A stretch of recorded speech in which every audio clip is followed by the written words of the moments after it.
Welcome to this video from the RC Ground School.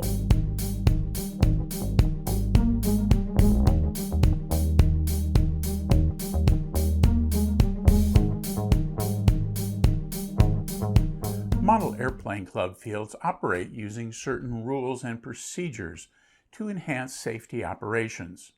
They include pit area safety rules and flying rules and procedures. Let's start with a quick discussion of pit rules. Pit safety rules exist mainly because pilots and helpers are located close together.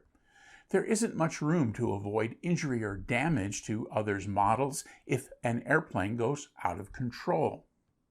Pit area rules usually include things like no arming electric model airplanes in the pits or behind a predetermined safety line. Similarly, running glow or gas models is not permitted. Other rules might include not storing your flight support gear on an assembly table so someone else can use it. Flying rules and procedures help ensure orderly and predictable flight operations.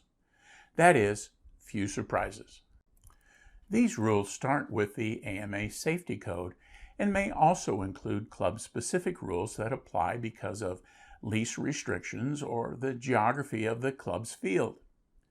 These rules might include altitude restrictions or flight ceilings, noise restrictions to be a good neighbor to others in the area, the use of spotters, calling out takeoffs and landings to inform other pilots of what you're up to, and runway overflight rules such as no high-speed runway passes.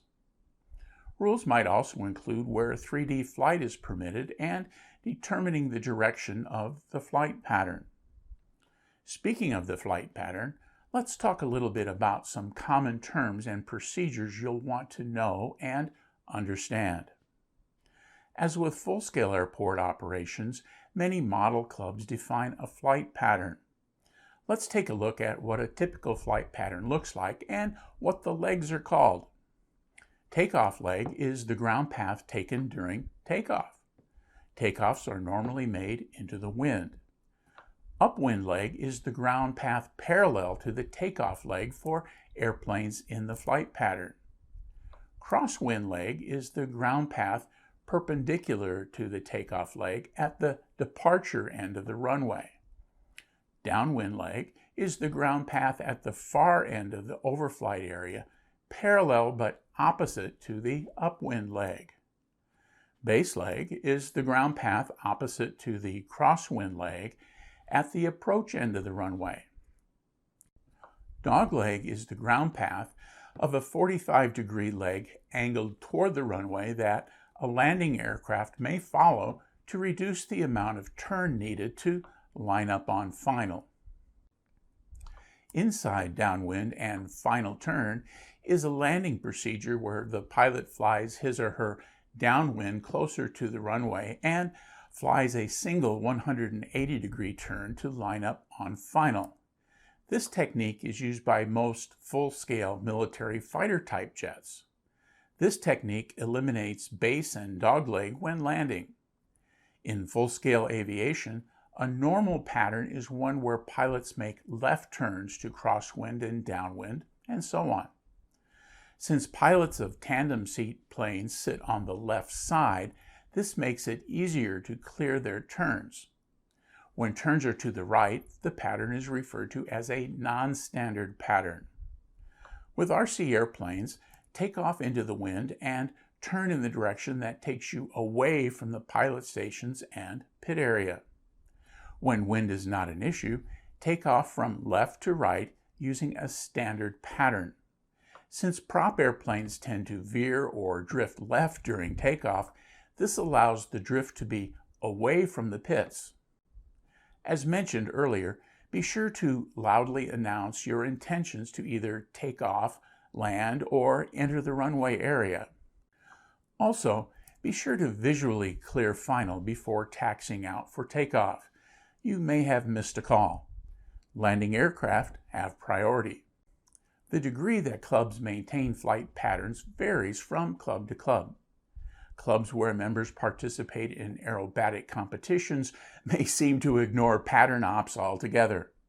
This is because some competition flights are more of a back and forth down the runway type flight.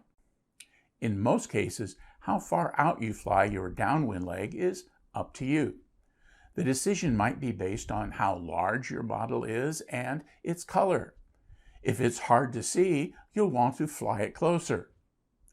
The overflight area is also where pilots practice their aerobatics and other more aggressive maneuvers. Make use of the overflight area as required and just be on the lookout for other maneuvering models. As I mentioned earlier, orderly operations is a big part of field operations and rules. Generally speaking, you won't want to be flying at the pits and using a base leg that ends inside of the length of the runway. Unless flying very small model, your approach should cross the approach end of the runway. Same thing on takeoff. Take off into the wind, pointed down the runway, and turn crosswind after passing the departure end of the runway. Again, if you have a micro-sized model, that might not be feasible.